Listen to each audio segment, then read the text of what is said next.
اگر آپ کسی انسان کو چاہتے ہو، پسند کرتے ہو، تو ضروری تو نہیں کہ وہ آپ کو مل بھی جائے۔ ہر وہ چیز جس کی انسان کو طلب ہو وہ اس کے قریب ہو، دن رات ہو، آس پاس ہو، ضروری تو نہیں۔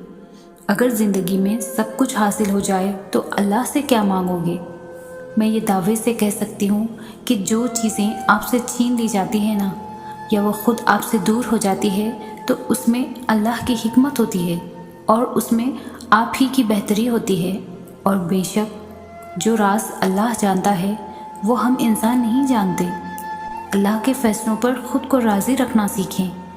پھر یوں ہوتا ہے کہ وقت کے ساتھ ساتھ آپ کو احساس ہوتا ہے کہ اللہ کا فیصلہ آپ کے حق میں بہت بہتر تھا، اور آپ ایک ایسی چیز پر آنسو ضائع کر رہے تھے جو آپ کی کبھی تھی ہی نہیں۔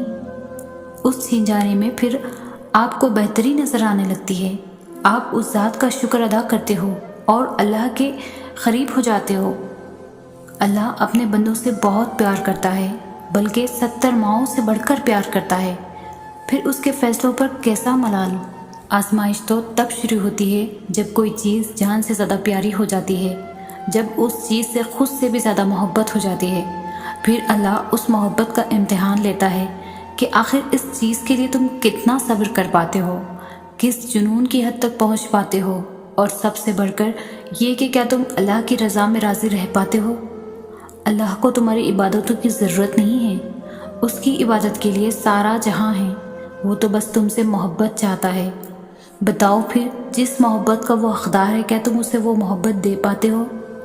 آزمائش تو مختصر سی ہوتی ہے، پھر وہ ہر چیز دگنی کر کر واپس کر دیتا ہے، مگر تم یہ بات سمجھنے میں بہت دیر لگا دیتے ہو۔ تبھی تو تم اکثر بے سکون رہتے ہو۔ امتحان تو تبھی ختم ہوتا ہے جب تم آگے بڑھنا سیکھ جاتے ہو۔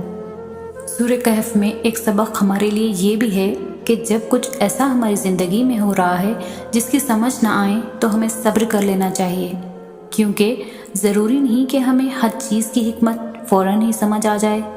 کبھی کبھی یہ باتیں وقت کے ساتھ سمجھ آتی ہے۔ وقت سارے راز کھول دیتا ہے۔